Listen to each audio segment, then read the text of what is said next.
শুরু করতে চলেছি আজকের নিবেদন, আজকের ভৌতিক কাহিনী শ্মশানের ছায়া।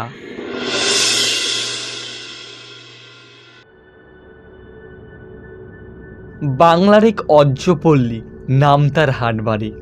গ্রামটা ছোট, কিন্তু চারপাশে জঙ্গলে ঘেরা। পেছনের দিকে এক পুরনো শ্মশান ঘাট, যা সবাই চাঁদের শ্মশান বলতো। দিনের বেলায় কেউ ওই দিকটায় যায় না, আর রাত হলেই গ্রামের কুকুরগুলো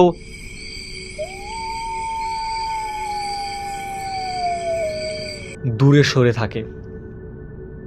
কিন্তু এই শ্মশান নিয়ে বহু কাহিনী আছে।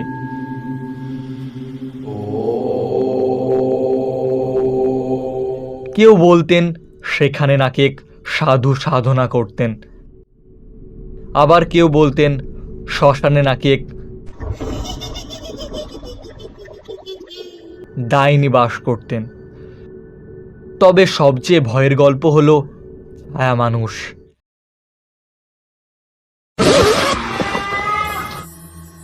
সে নাকি রাতের আধারে শ্মশানে ঘোরে আর আগুনের লিলিহান শাখা জ্বালায়।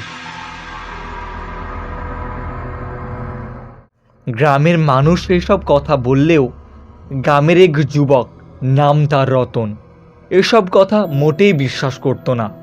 সে শহরে পড়াশোনা করে আর বছরে একাধবার গ্রামের বাড়িতে আসে। একবার সে কি একটা কাজে গ্রামের বাড়িতে আসে। রাতে গ্রামের মোড়ে বসে থাকা বন্ধুরা যখন শ্মশানের গল্প বলছিল, রতন তখন হেসে বলল, আরে ভাই, ভূতটুত বলতে কিছু হয় না। আমি নিজেই আজ রাতে শ্মশানে ঘুরে আসব, সাহস থাকলে চল আমার সঙ্গে। বন্ধুরা ভয়ে পিছু হাঁটে, কিন্তু রতন জেদ ধরল সে যাবেই যাবে। রাত তখন প্রায় 10:30। হাতে টর্চ নিয়ে শ্মশানের দিকে রওনা দেয়। পথটা অনেকটাই অন্ধকার, মাঝে মাঝে ঝিঝি পোকার ডাক ছাড়া কিছু শোনা যায় না। শ্মশানের গেটে পৌঁছে রতন বুঝল কিছু একটা অস্বাভাবিক ব্যাপার। বাতাস থমথমে, যেন সবকিছু চুপসে গেছে। টর্চের আলো সে দেখল পুরনো চিতা কাঠ পড়ে আছে। ঠিক তখনই তার পেছনে একটা গলা শোনা গেল, এত রাতে এসেছিস কেন রে?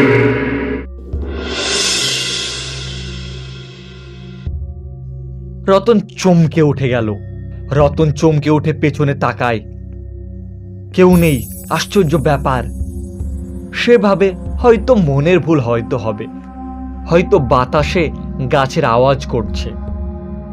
সে এগিয়ে যেতে যেতে হঠাৎ তার টর্চ বন্ধ হয়ে যায়। অন্ধকারে চোখের সামনেই কেমন একটা ছায়া ছায়া দেখা যায়।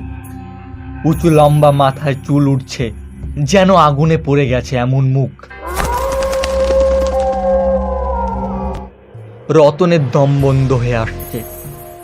ছায়ামূর্তি হেঁটে আসে তার দিকে, আর চারপাশে যেন আগুনের হলকা ছড়িয়ে পড়ে। রতন পিছু হাঁটে, কিন্তু পা যেন থমকে গেছে।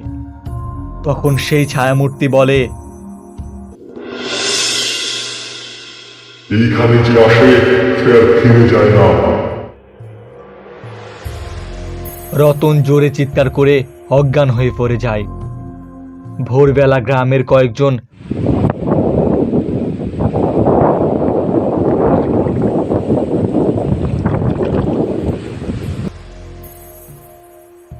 মৎস্যজীবী পাশের নদীতে মাছ ধরতে এসে দেখে রতন শ্মশানের গেটে অচেতন হয়ে পড়ে আছে।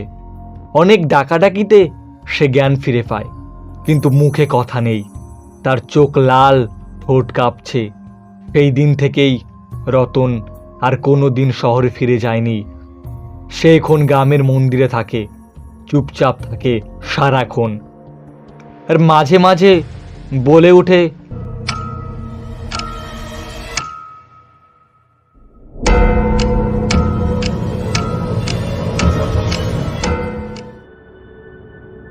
গল্পটা কেমন লাগলো অবশ্যই কমেন্টে জানাবেন।